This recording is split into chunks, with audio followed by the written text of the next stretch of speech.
Dr. Baker, you may have seen Mr. De Winter's name in the papers recently. Oh, yes, in connection with the body that was found in a boat.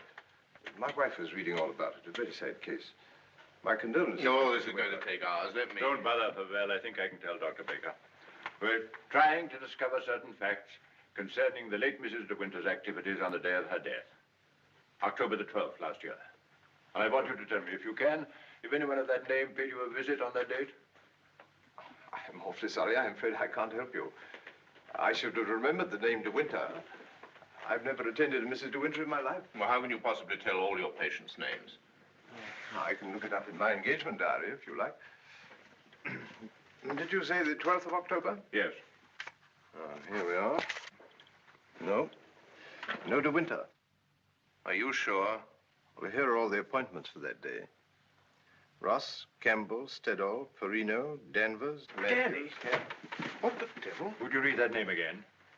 Did you say Danvers? Yes, I have a Mrs. Danvers for 3 o'clock. What did she look like? Can you remember? Yes, I remember her quite well. She was a very beautiful woman. Tall, dark, exquisitely dressed.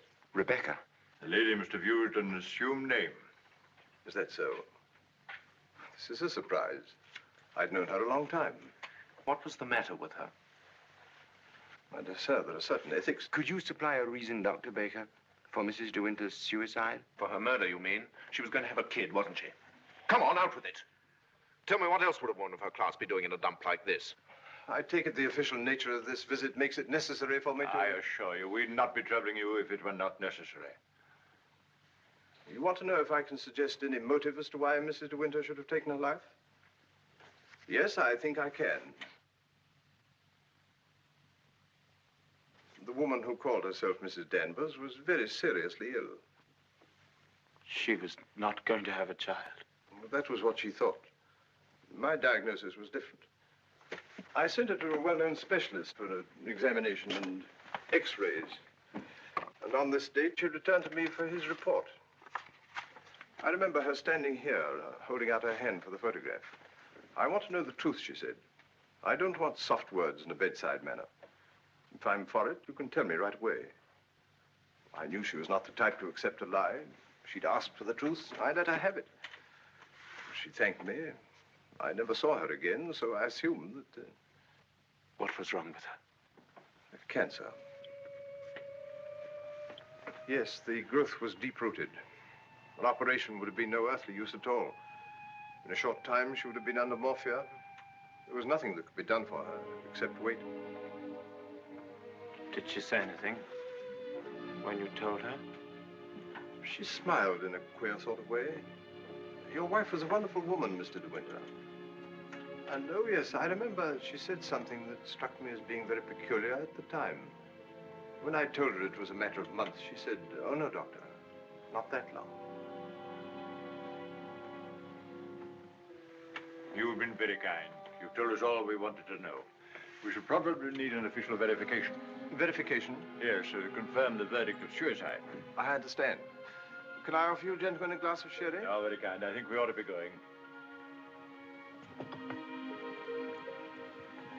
Thank heaven we know the truth. Dreadful thing. Dreadful. A young and lovely woman like that. No wonder.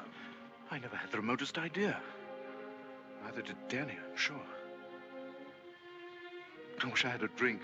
Will we be needed at the inquest any further, Colonel Julian? No. I can see to it that Maxim's not troubled any further. Thank you, sir. You ready to start, Colonel? No, thank you. I'm staying in town tonight. And let me tell you, Pavel, blackmail is not much of a profession. We know how to deal with it in our part of the world, strange as it may seem to you. Oh, I'm sure I don't know what you're talking about. But if you ever need a new car, Colonel, just let me know. It's impossible to thank you for your kindness to us through all this. You know what I feel without my saying anything. Not at all. Put the whole thing behind you. But let your wife know she'll be getting worried. Yes, of course. I'll phone her at once, then we'll get straight down to Mandalay. Goodbye, Crawley. Maxim's got a great friend.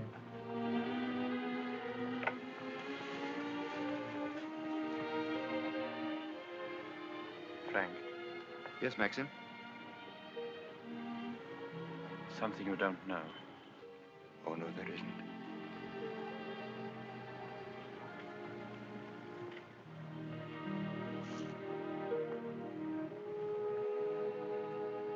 I didn't kill her, Frank. But I know now that when she told me about the child, she wanted me to kill her. She lied on purpose. She foresaw the whole thing. That's why she stood there laughing when she... Don't think about it anymore. Thank you, Frank. How, Danny?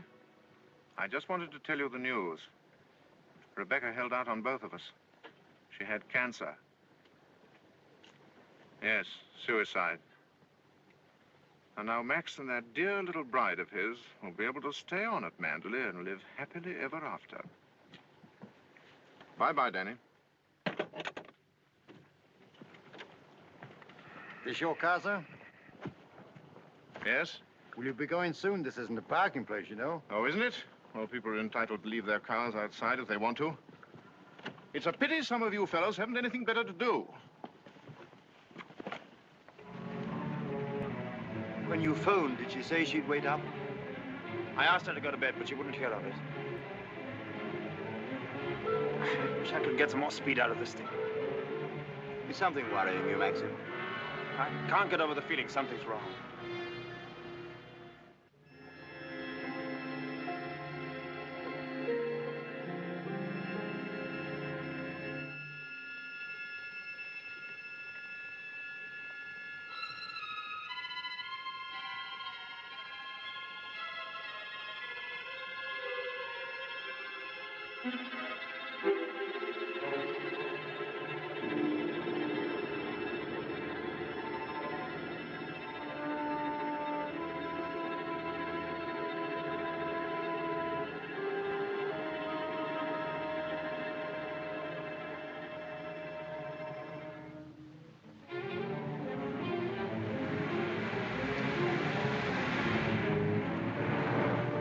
Frank, What's the matter? Why did we stop? what's the time? Well, this clock's wrong. Must be 3 or 4. Why? That can't be the dawn breaking over there. It's in the winter that you see the northern lights, isn't it?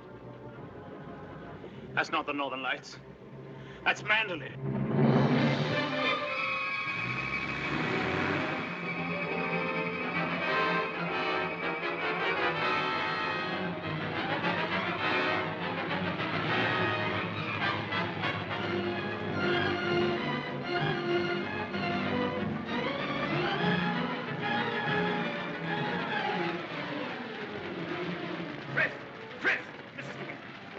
I thought I saw her. Where?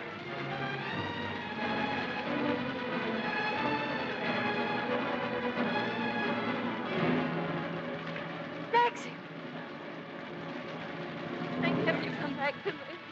Are you all right, darling? Oh, yes, sir. Are you all right? Mrs. Danvers. She's gone mad. She said she'd rather destroy Manderley than see us happy here. Look!